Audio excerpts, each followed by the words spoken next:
Good morning po sa inyong lahat. Um, Binabati ko po kayo ng isang mapagpalang taon. Sana po naging maganda ang pagsisimula ng inyong 2024. Sino na po ba dito yung, naintindihan ko. Si, sino po sa inyo dito yung nagsimula na ng mga New Year's resolution nila? Meron ba? Uy, meron siya. Ano yung New Year's resolution mo? 5. Okay.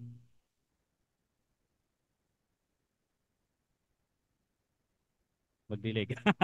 Ate Len, okay na. Kailan titigil?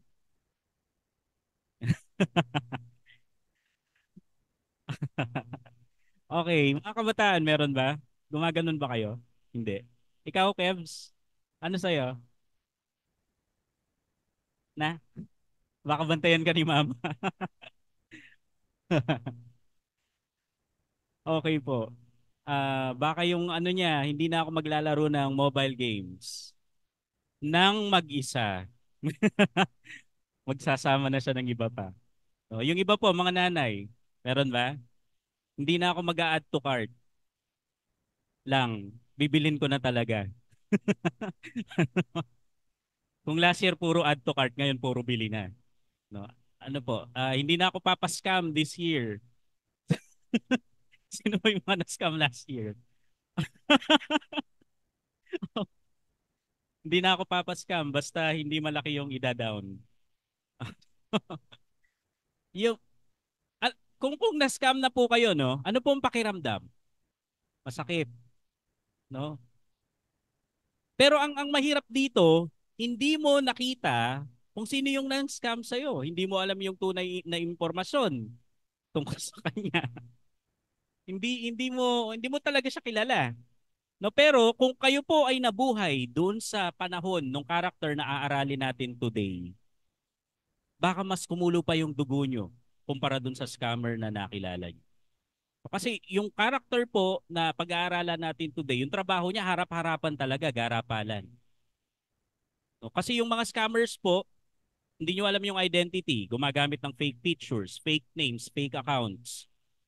Hindi pa makikipag-meet sa inyo in person madalas, no? Ganyan po yung kalakaran nila. Pero yung character natin ngayon, aware yung mga nakapaligid sa kanya na ninanakawan niya sila. At wala silang magawa dun sa ginagawa niya. Kaya ganun po kainit ang dugo nitong mga Israelita sa mga ganitong klase ng tao. Yung title po natin, sige po, welcome po. Pakialalayan si yung character po na pag-aaralan natin sa umagang ito ay si Mateo. No? At ito po ay pinamagatang From Hate to Great, The Life of Matthew. Kung hindi nyo pa po kilala kung sino si Mateo, yan po ang tututukan natin ngayon sa umagang ito. Ngayon, sabi po dun sa isang awitin, ang band po na ito ay Christian band, Caedmon Skull, kung alam nyo po, kung kilala nyo sila. Meron silang kantang Love Alone, ang title. At ito yung bungad ng kanta nila. Sabi nila, no one would love me if they knew all the things I hide. Wala daw magmamahal sa kanya kung alam ng mga taong nakapaligid sa kanya kung ano yung mga tinatago niya.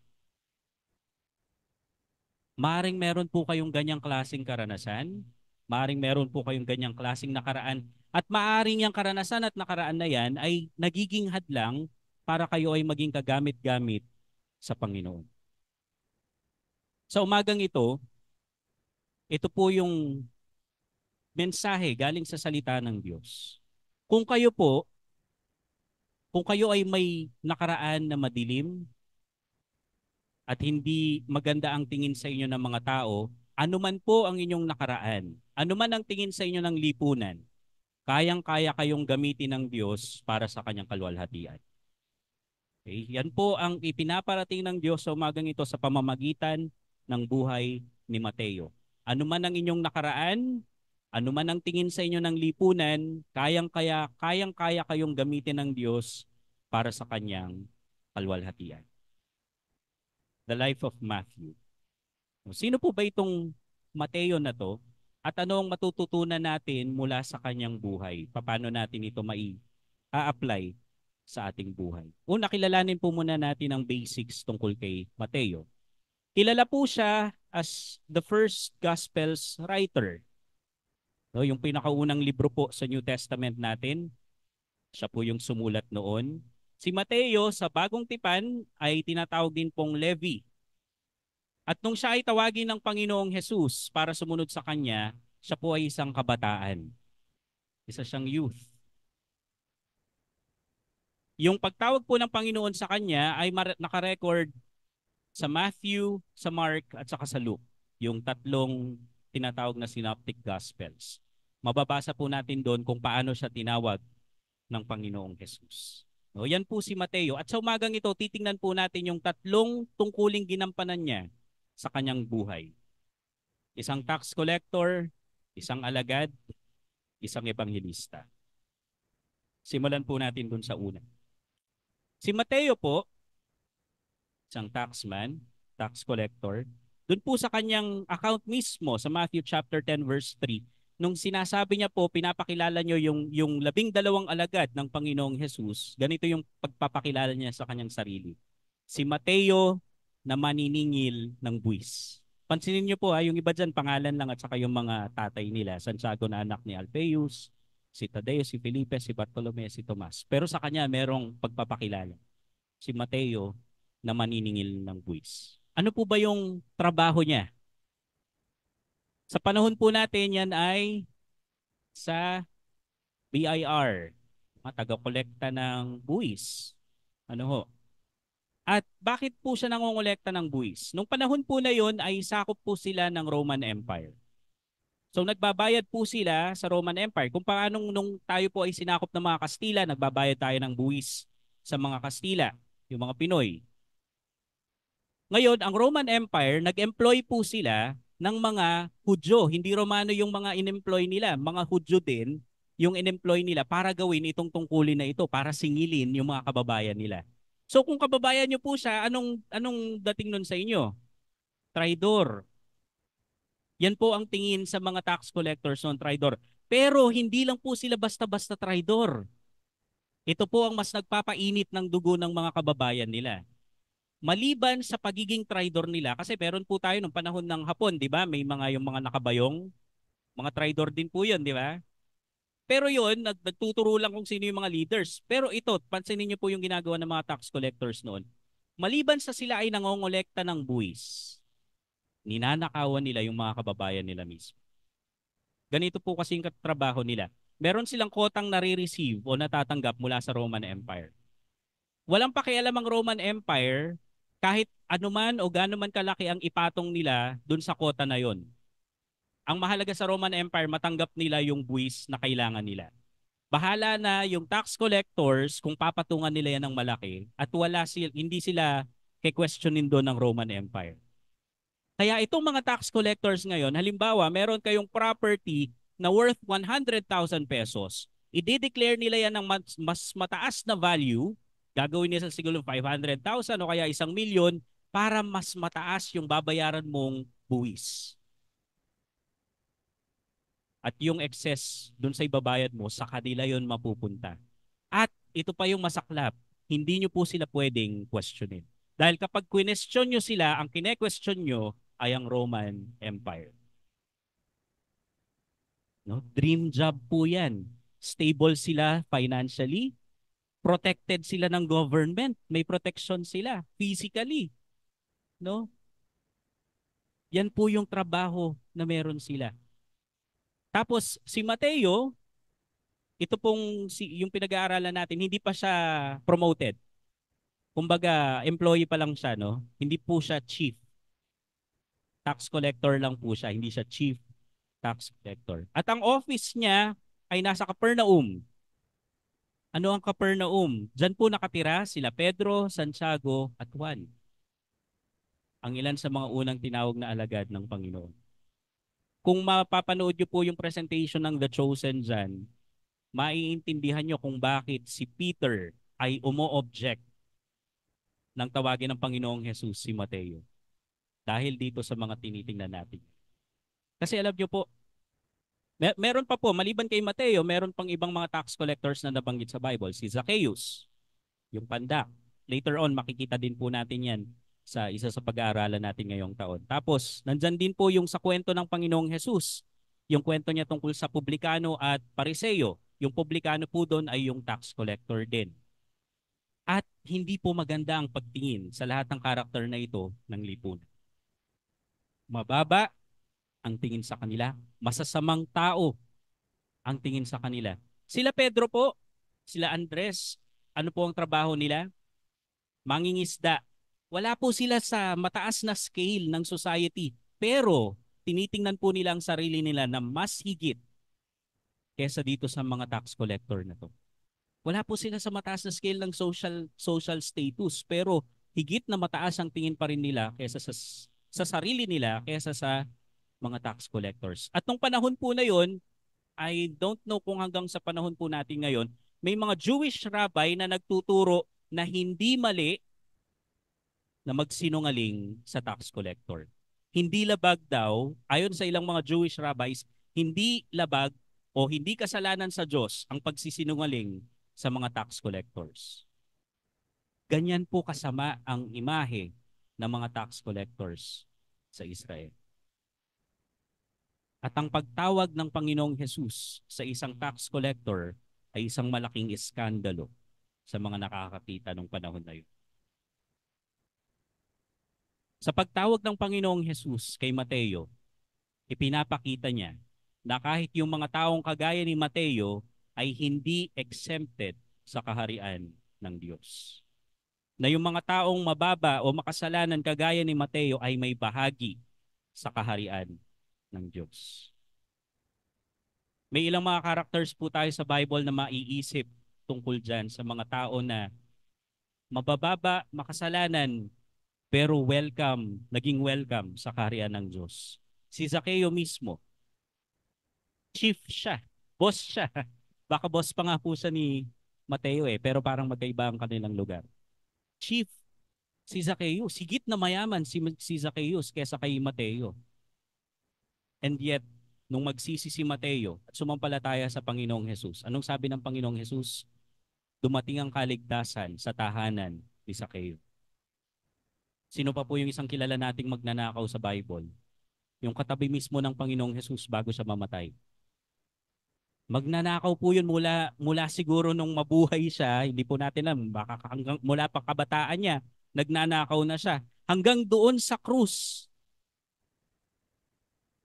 doon po nagsisi itong makasalanan na ito, itong magnanakaw na ito. Pinagsarahan ba siya ng Panginoong Jesus ng pintuan? Dahil halos lahat ng buhay niya ginugol niya sa pagnanakaw? Hindi po. Ang pangako ng Panginoong Jesus doon sa repentant na magnanakaw, ngayon din kakasamahin kita sa paraiso. Yang mga halimbawa po na yan ng buhay ay nagpapakita sa atin na kahit gaano man kadilim yung ating nakaraan, kahit gaano man kababa yung tingin sa atin ng mga taong nasa paligid natin, hindi yon hadlang para gamitin tayo ng Panginoon sa kanyang gawain. No? Yan po ang pinapakita sa atin nitong unang tungkulin na ginampanan ni Mateo sa kanyang buhay. Siya ay naging isang maningil ng buwis. Ikalawa, si Mateo po ay isang disipulo, naging alagad ng Panginoon. Sabi po sa Luke chapter 5 verse 27 to 28, pagkatapos noon, umalis si Jesus at nakita niya ang maniningil ng buwis na ang pangalan ay Levi. Sinabi ko po kanina, isa ito sa pangalan ni Mateo. Nakaupo siya sa lugar na pinagbabayaran ng buwis. Nasa trabaho po siya. Sinabi ni Jesus sa kanya, sumunod ka sa akin. Tumayo si Levi, iniwan ang lahat at sumunod kay Jesus.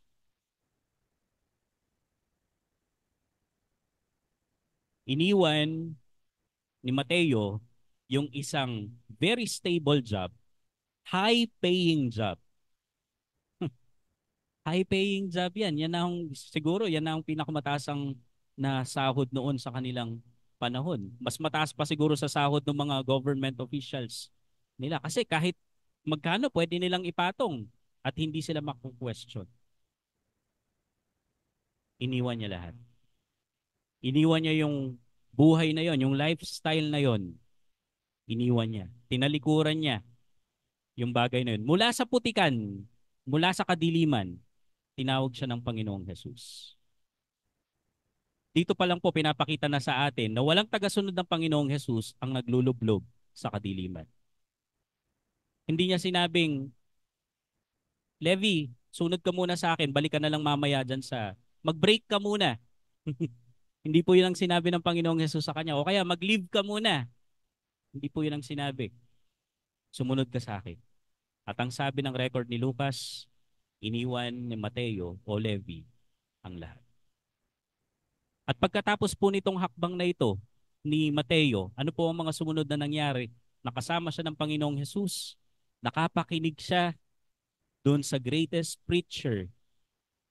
Nakita niya yung mga miracles ng Panginoon mula sa pag-uutos sa nature, sa pagpapagaling ng mga may sakit, sa pagbuhay ng patay. Nasaksihan niya po ang mga yan. Pero hindi lang yan ang nasaksihan niya. Nasaksihan niya rin pati ang pagkamatay ng Panginoong Jesus at ang muli niyang pagkabuhay.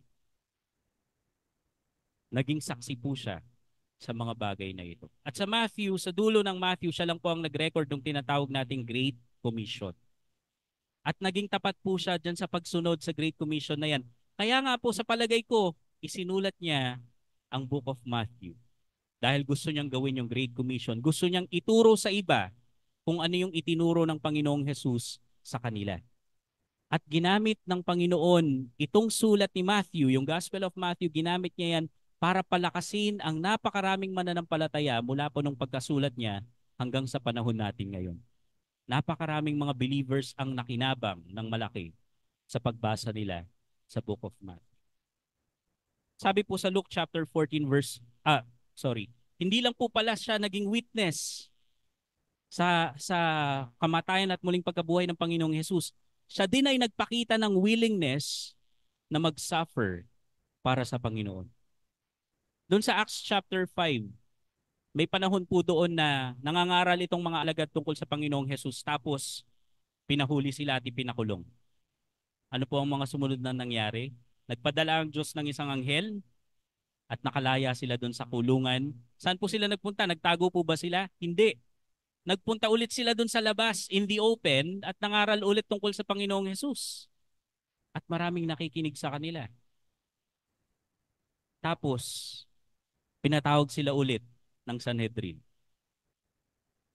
Tapos, pinarusahan sila. Sabi po dito, ipinatawag nilang muli ang mga apostol at ipinahagupit. Kasama dyan si Mateo. Pagkatapos binalaan sila na wag nang magturo pa tungkol kay Jesus at pinalaya sila. Umalis doon ang mga apostol na masayang masaya dahil binigyan sila ng Diyos ng pagkakataon na magtiis alang-alang sa pangalan ni Jesus. Hindi lang po siya naging witness ng buhay ni Kristo. Naghirap din siya alang-alang sa Panginoon. Sabi po sa Luke chapter 14 verse 33, ang Panginoong Jesus po ang nagsasalita dito. Ganyan din ang gawin ninyo. Isipin muna ninyong mabuti ang pagsunod sa akin dahil kung hindi ninyo magawang talikuran ang lahat ng nasa inyo, ay hindi kayo maaaring maging tagasunod ko. Hindi po ba marunong magbilang si Mateo? Accountant po siya. Hindi niya ba na-calculate ang cost ng pagsunod niya sa Panginoong Jesus? Hindi po siya nagpatumpik-tumpik nang siya ay tawagin ng Panginoong Jesus. Gaya ng nabasa natin kanina, nung tawagin siya ng Panginoon, ang sinabi ng record, umalis siya at iniwan ng lahat at sumunod sa Panginoon. Kung hindi ninyo magawang talikuran ang lahat ng nasa inyo, ay hindi kayo maaaring maging tagasunod ko. Sa Biblia, meron pong isang character na opposite ang ginawa kay Mateo. Well, meron po silang mga similarities. Parehas silang mayaman. Hindi ko po alam kung nabasa nyo na sa Bible yung isang mayaman na pinuno na lumapit sa Panginoon at nakipag-usap sa Kanya. At ang tanong niya ay, Guro, mabuting guro, Ano ang dapat kong gawin para magkamit ng buhay na walang hanggan? Mayaman din po yun, kagaya ni Mateo. Pero unlike Matthew, itong mayaman na ito, ang sabi niya sa Panginoon, ay sumusunod sa lahat ng kautusan na binanggit ng Panginoong Hesus mula pa nung pagkabata niya. Eh ano pong ikukumpara ng morality ni Mateo dun sa rich young ruler na yun? Ang layo po, hindi ba? Napakalayo. Tapos nung sinabihan siya ng Panginoong Hesus na ipamigay ang kanyang kayamanan, ano ang naging reaction niya? Kaparehas ba ng kay Mateo? Hindi. Ang reaction nitong rich young ruler na ito ay nalungkot siya at umalis. Hindi siya sumunod sa Panginoong Hesus. Mga kapatid, kung meron tayong mga tinatangkilik sa buhay na hindi natin kayang iwan, alang-alang sa Panginoon, hindi tayo magagamit ng Diyos as greatly as Matthew. Kung gusto nating magamit tayo ng Diyos in a great way, in a great manner, gusto nating madakila talaga yung pangalan niya sa napakalaking paraan, then dapat nakahanda po tayong iwan yung mga tinatangkilik natin. Or else, magiging mediocre follower tayo ng Panginoong Jesus. Punta po tayo doon sa panghuli na tungkulin na ginampanan ni Mateo sa kanyang buhay. Ang huli po ay isang ebanghelista. Si Mateo ay nangaral ng mabuting balita. Kaya nga po ang tawag sa sulat niya ay The Gospel According to Matthew. Ang mabuting balita ayon kay Mateo. Sabi po dun sa kwento, sa record naman nito ni Mark, sa Mark chapter 2 verse 15, habang kumakain si Jesus at ang mga tagasunod niya sa bahay ni Levi, maraming maniningil ng buwis at iba pang mga itinuturing na makasalanan ang kasama nilang kumain dahil marami sa kanila ang sumusunod kay Jesus. Si Mateo po, matapos niyang iwan yung kanyang trabaho, matapos niyang iwan yung kanyang nakaraan, anong sumunod niyang ginawa? Ipinakilala niya yung mga taong nasa paligid niya sa Panginoong Jesus. Hindi lang po niya basta iniwan yung tax booth niya. Dinala niya ang Panginoong Jesus. Nag-host siya ng isang party at ipinakilala niya doon ang Panginoong Jesus dito sa mga kaibigan niya, sa mga katrabaho niya. Kasi alam niyo po itong mga grupo nila Mateo, sila talaga yung magkukumpulan kasi nga madumi ang tingin sa kanila ng society. Yes po. Kaya wala po talaga silang ibang kabarkada. Sila yung magdadabarkads kasi parang isolated sila, mga outcast sila ng society. Kaya nung napadaan yung mga pariseo doon sa kung saan nagpa-party sila, scandal po yun para sa kanila. But yung righteous teacher na yan, kasama itong mga taong ito na napakarurumi. Yan po ang nakita nila. No? So si Matthew, yun po yung gusto niyang mangyari. Gusto niyang sabihin dito sa mga dati niyang katrabaho, nag-resign na ako at siya yung dahilan kung bakit ako umalis sa trabaho. Sumusunod na ako sa kanya. Tinawag niya ako, susunod ako sa kanya. Yun po ang dahilan kaya siya nag-host ng isang party. Bakit po ang konti ng alam natin tungkol kay Mateo from the Bible? Although tatlong gospel accounts ang nagbanggit tungkol sa pagtawag sa kanya ng Panginoon, napakakonti po ng mga sinasabi ng verses na yon tungkol kay Mateo. Bakit? Kasi po ang gustong bigyang diin ni Mateo ay ang Panginoong Jesus. Ang Panginoon ang gusto niyang makilala natin, hindi siya. Kahit po yung pagtawag ng Panginoong Jesus kay Mateo, ang binibigyang diin niya doon ay ang Panginoong Jesus. Ang gusto niyang makilala ng mga tao ay ang Panginoong Jesus. Ito yung tumawag sa akin. Merciful, gracious, impartial. Ito ang Panginoon na sinusundan ko. Okay. So yun po yung gustong ipagmalaki ni Mateo. Ang gusto niyang ipakilala sa atin ay ang Panginoong Jesus at nagtagumpay siya. Kasi hindi siya yung mas nakilala natin, kundi ang Panginoong Jesus. Gustong ipagmayabang ni Mateo, kilala ko to. Tumusunod ako sa kanya. At meron pong karapatan si Mateyong magyabang. Ang sabi ng Jeremiah chapter 9 verse 24, kung gusto ng sino man na magmalaki, dapat lang niyang ipagmalaki na kilala niya ako at nauunawaan niyang ako ang Panginoong mapagmahal na gumagawa ng tama at matuwid dito sa mundo dahil iyon ang kinalulugdan ko. Ako ang Panginoon ang nagsasabi nito. Yan po ang gusto na ipakita ni Mateo. Gusto niyang ipagmalaki, nakilala niya ang Panginoong Jesus at gusto niya ring makilala ng iba itong Panginoon na sinusundan niya. Hindi lang po si Mateo yung gumanyan sa Biblia. Yung babaeng Samaritana nang makilala niya ang Panginoong Jesus, bumalik siya dun sa kanyang bayan at ipinamalita niya dun sa mga kababayan niya na hindi kaya ito na yung Mesyas? At nakilala din nila personally ang Panginoong Jesus matapos ang balita ng babae. Si Andres, isa sa mga alagad, alam niyo po bang mas nauna niyang nakilala ang Panginoong Jesus kesa kay Pedro?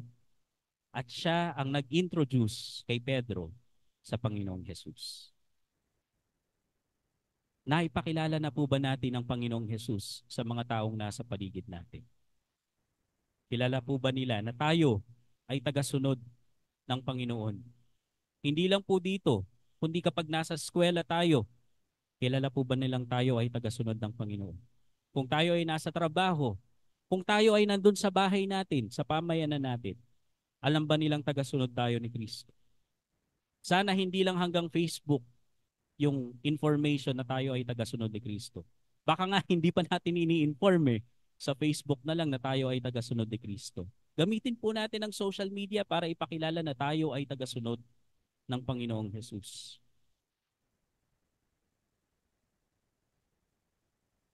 Isang tax collector, isang alagad, isang mangangaral ng mabuting balita. Ang buhay po ni Mateo ay hindi nagtuturo sa atin na pwede tayong sumunod sa Panginoon at magpatuloy sa pagkakasala. Gaya ng nakita natin sa buhay ni Mateo, iniwan niya yung pagiging tax collector niya. Iniwan niya yung bagay na nagdadala sa kanya sa kasalanan. Posibleng isipin ni Mateo, sige, pagtatrabaho ako ulit pero hindi na ako mandadaya. Pero hindi po yun ginawa ni Mateo. Nanatili siya sa pagsunod sa Panginoong Jesus. Alam niya yung danger ng trabaho na yun. At isa pa po sa pinakita sa atin ni Mateo sa umagang ito, na anuman yung madilim na nakaraan natin, hindi po yun dapat maging hadlang para maging kagamit-gamit tayo sa Panginoon. Matthew was a very hated citizen. Galit na galit sa kanya yung mga kababayan niya. And yet from a hated person, siya ay naging faithful follower ng Panginoong Jesus. At tayo ngayon ay nakikinabang doon sa mga isinulat niya para makilala din natin yung kanyang ipinagmamalaki na tagapagligtas. Sana po ay na-inspire tayo sa buhay ni Mateo sa umagang ito na hindi tayo dapat magpadala doon sa ating mga nakaraan. Kung meron tayong mga kasalanan in the past, hindi po dapat maging dahilan yon para maging hadlang sa paggamit sa atin ng Diyos sa kanyang gawain. Magandang umaga po sa inyong lahat.